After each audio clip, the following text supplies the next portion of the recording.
यूपीटीपीएससी पेट exam के लिए एक और बेहतरीन प्रैक्टिस वीडियो में आप सभी का स्वागत है। तो चलिए आज के सेशन को शुरू करते हैं। पहला प्रश्न है, निम्नलिखित में से किसने हड़प्पा संस्कृति के विघटन के लिए इंद्र को उत्तरदायी माना है? तो इंद्र को उत्तरदायी सर मॉर्टिमर व्हीलर ने माना है। राइट ऑप्शन बी यहाँ पर हो जाएगा। सर मॉर्टिमर व्हीलर के अनुसार जो हड़प्पा संस्कृति का विघटन हुआ है वो इंद्र इसके लिए उत्तरदायी हैं। अगला क्वेश्चन है, निम्नलिखित में से कौन सा जैन ग्रंथ जैन भिक्षुओं के लिए नियमों का वर्णन करता है? ये आचरांग सूत्र जो कि जैन भिक्षुओं के लिए नियमों का वर्णन करता है। सही जवाब है ऑप्शन ए। अगला क्वेश्चन है, निम्नलिखित में से अशोक का कौन सा शिलालेख 5 यवन राज्यों में धर्म प्रचारकों के भेजने का वर्णन करता है? शिलालेख 3, शिलालेख 8, शिलालेख 10, शिलालेख 13 या उपयुक्त में से कोई नहीं।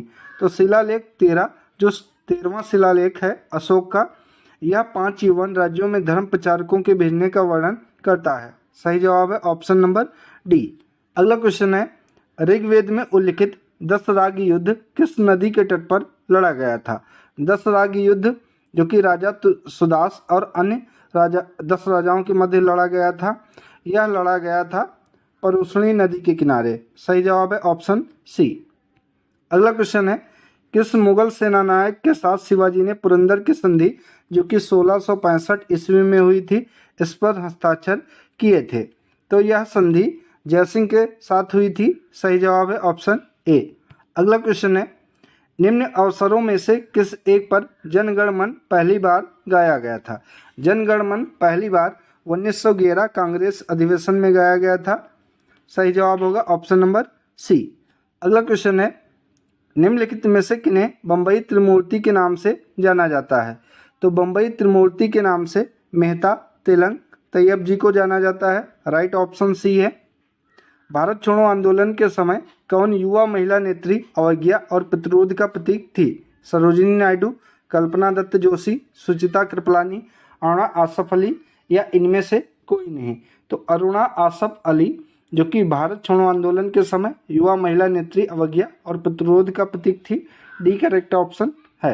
अगला है, भारतीय राष्ट्रीय कांग्रेस की प्रथम भारतीय महिला अध्यक्ष निम्नलिखित में से कौन थी? अगर ये क्वेश्चन पूछा जाता तो आप एनी बेसेंट टिक करते, जो कि गलत हो जाता। ठीक है, यहाँ पर पूछा है पहली भारतीय महिला, तो यहाँ पर कोई नहीं, सरोजिनी नायडू हैं। ई राइट ऑप्शन यहाँ पर हो जाएगा। अगर यहाँ भारतीय ना लगा के प्रथम महिला अध्यक्ष पूछता तो एनी बेसेंट राइट ऑप्शन होता।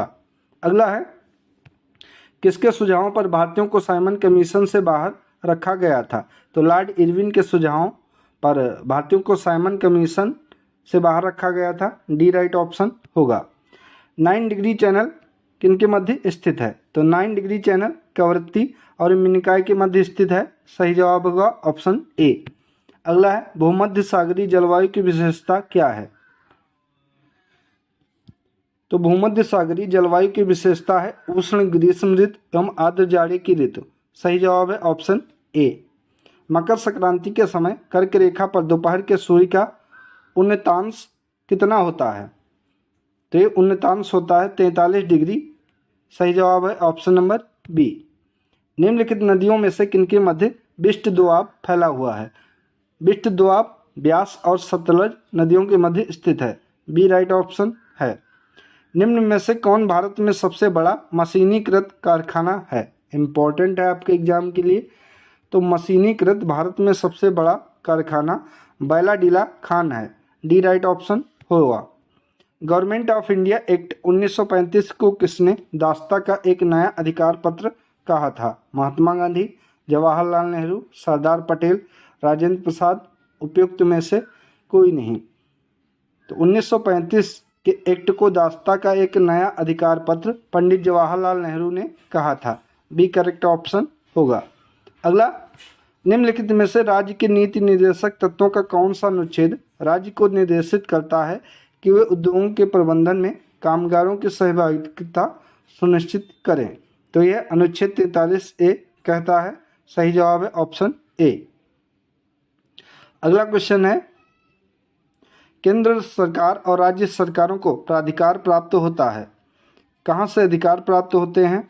तो ये अधिकार भारतीय संविधान से प्राप्त होते हैं। सही जवाब है ऑप्शन ए। भारत का संघीय न्यायालय निम्नलिखित में से किस वर्ष स्थापित किया गया था? 1935, 1939, 1946, 1937। उपयुक्त में से कोई नहीं, राइट ऑप्शन ई यहाँ पर हो जाएगा, क्योंकि भारत का संघीय न्यायालय की स्थापना की गई थी 1 अक्टूबर 1937 को, जो कि ऑप्शन में नहीं है, तो उपयुक्त में से कोई नहीं सही जवाब होगा। पंचायतों के लिए कराए जाने वाले सभी निर्वाचनों के संचालन का अधीक्षण, निर्देशन और नियंत्रण किसमें निहित होता है? तो यह सभी राज्य निर्वाचन आयोग में निहित होता है। डी राइट ऑप्शन हो जाएगा, क्योंकि जो पंचायत के चुनाव हैं वो राज्य के अंतर्गत आते हैं, इसलिए राज्य निर्वाचन आयोग ही इनकी देखरेख करता है।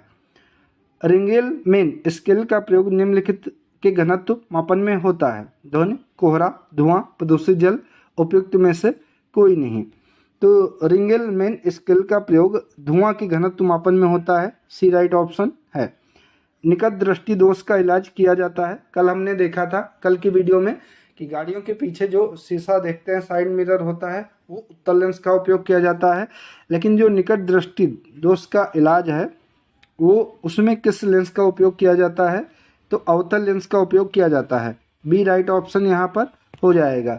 आप लोग इसको इस तरीके से याद रख सकते हैं। निकट की बात हो रही है तो वर्णमाला में निकट क्या हो जाएगा? आ, ठीक है, यानी कि अवतल। और दूर दृष्टि होगा तो दूर कौन सा है? ऊ है, तो उत्तल लेंस। इस तरीके से आप लोग याद कर सकते हैं, हमने भी ऐसे ही याद किया था। अगला है, वायुमंडल में निम्न गैस की उपस्थिति के कारण वायु में पीतल फीका पड़ जाता है? Oxygen, hydrogen sulphide, carbon dioxide या फिर नाइट्रोजन। तो हाइड्रोजन सल्फाइड की उपस्थिति के कारण पीतल फीका पड़ जाता वायु में। सही जवाब है ऑप्शन बी। जीव विज्ञान नाम दिया गया है? तो जीव विज्ञान नाम जो कि लैमार्क के द्वारा दिया गया है। बी करेक्ट ऑप्शन होगा। पोलियो के टीके की खोज किसने की थी? पोलियो के टीके की खोज जॉन साल्क ने की थी। बी राइट ऑप्शन है। निम्नलिखित में से किस समिति द्वारा भारत में गरीबी के आकलन हेतु पहली बार स्वास्थ्य एवं शिक्षा पर होने वाले निजी व्यय को भी शामिल किया गया है? तो यह तेंदुलकर समिति के द्वारा यह आकलन पहली बार किया गया था। सही जवाब है ऑप्शन सी। सर्वप्रथम क्षेत्रीय ग्रामीण बैंक की शुरुआत कब की गई थी? बहुत ही इंपॉर्टेंट क्वेश्चन है। तो 1975 में प्रथमा बैंक के नाम से पहली ग्रामीण बैंक की शुरुआत की गई थी। राइट ऑप्शन सी है। राष्ट्रीय खाद्य सुरक्षा अधिनियम कब लागू किया गया था? तो यह 5 जुलाई 2013 को लागू किया गया था, जो कि ऑप्शन में नहीं है, तो उपयुक्त में से कोई नहीं। राइट ऑप्शन इसका ई होगा। भारत में nation food for work programme किस वर्ष में शुरू किया गया था? तो यह प्रोग्राम 2004 में शुरू किया गया था। करेक्ट ऑप्शन ए है। मुक्त बाजार अर्थव्यवस्था का एक महत्वपूर्ण पहलू है? तो मुक्त बाजार अर्थव्यवस्था का एक महत्वपूर्ण पहलू पूंजीवादी व्यवस्था है। राइट ऑप्शन सी है।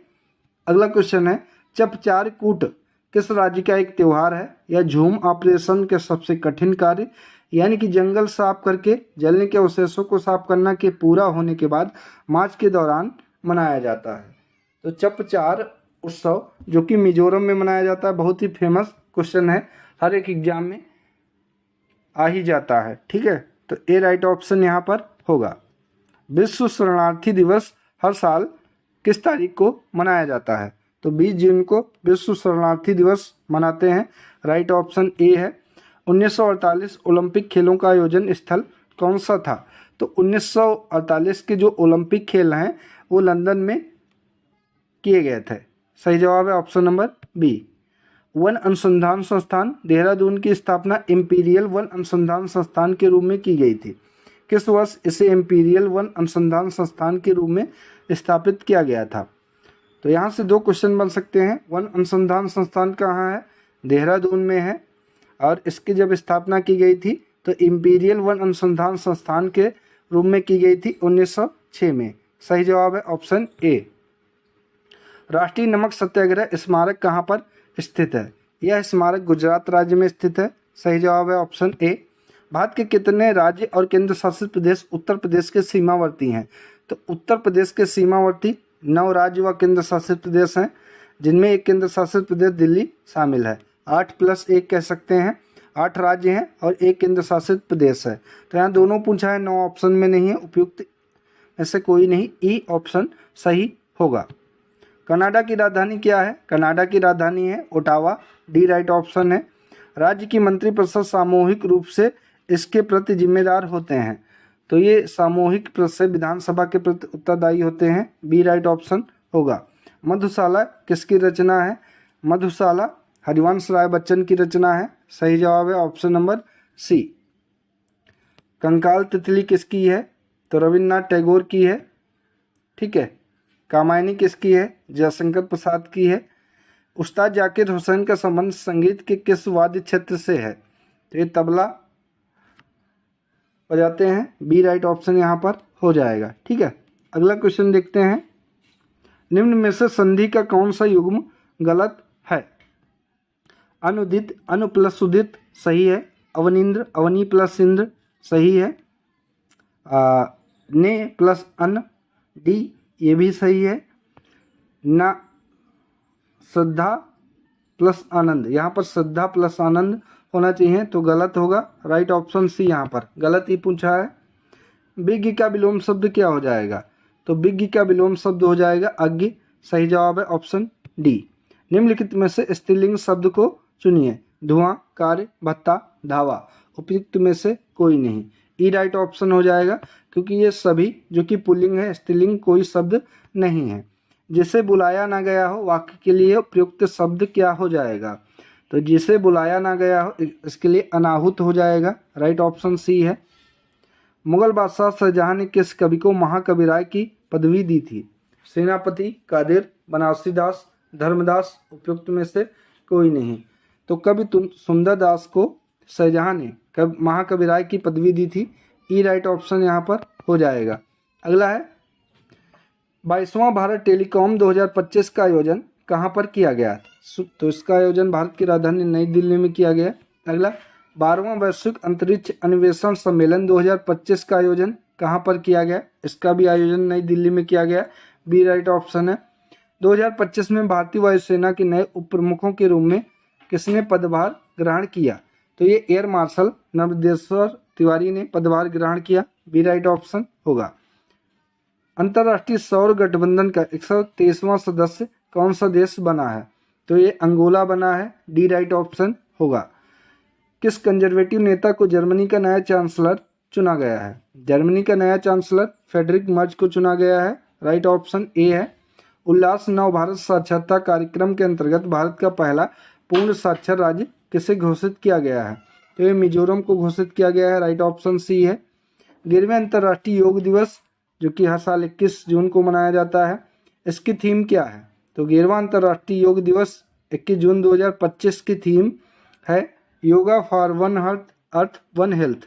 राइट ऑप्शन बी है। अगला है अंतर्राष्ट्रीय प्रतियोगिता दोहा डायमंड लीग 2025 में भारतीय खिलाड़ी नीरज चोपड़ा ने कौन सा स्थान प्राप्त किया है? द्वितीय स्थान प्राप्त किया है। बी राइट ऑप्शन है। न्यायमूर्ति संजीव खन्ना के स्थान पर भारत के 52वें मुख्य न्यायाधीश के रूप में किसने शपथ ग्रहण की? तो यह शपथ ग्रहण की न्यायमूर्ति भूषण राम कृष्ण गवई ने, बी आर गवई ने। राइट ऑप्शन ए है।